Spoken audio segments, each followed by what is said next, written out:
Vous avez peut-être déjà entendu ces chants lors des veillées funèbres dans vos quartiers et lors des fêtes de famille Betsileo.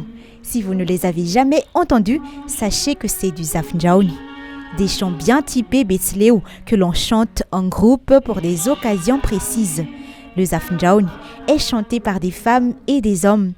Et ce sont les femmes qui mènent le chant généralement. Le Zafnjaouni n'est pas toujours Betsileo.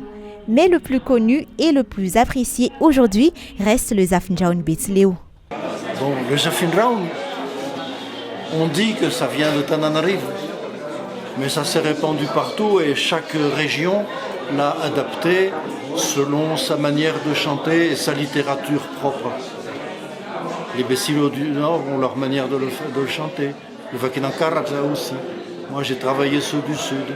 Les gens racontent que Raouni était un noble et que ce sont ses petits-fils qui se sont mis à transformer les chants des ancêtres en chants chrétiens et on les a appelés Yulehiren Raouni, Jafin Raouni. C'est les plus beaux.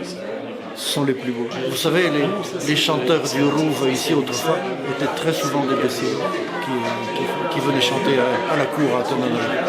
Le Zafnjaouni se présente parfois sous la forme d'un poème versifié, mais le plus souvent, le Zafnjaouni est narratif.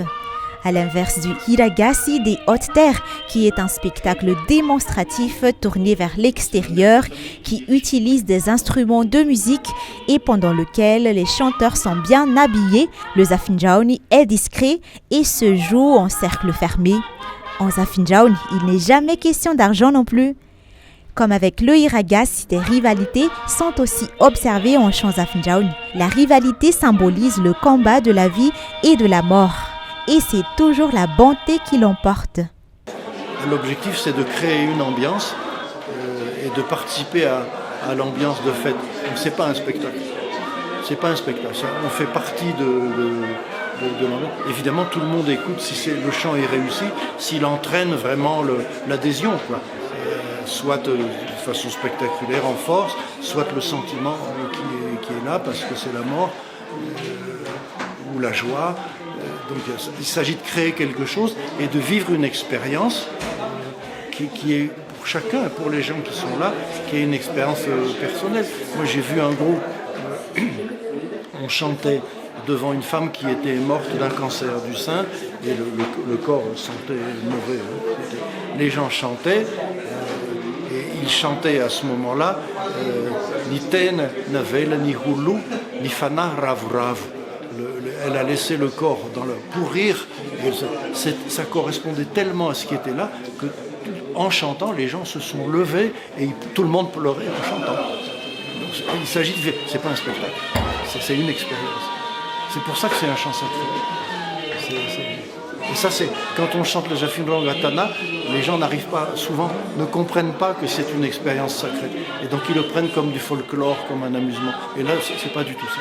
Le Zafnjaouni est strictement impossible à transcrire, mais le père François Noiret a réussi à le faire dans le cadre de ses recherches. Pour cela, il a fallu à cet anthropologue des années d'immersion dans la culture Betsileo. Il arrive même à chanter du Zafnjaouni maintenant. Je me souviens une fois, j'ai chanté avec eux et j'avais pris la voix de basse.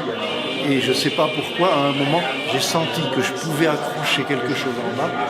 J'ai réussi à accrocher une chose difficile et j'ai entendu tout le monde faire. Tout le monde, les gens réagissent très, très fort à ça.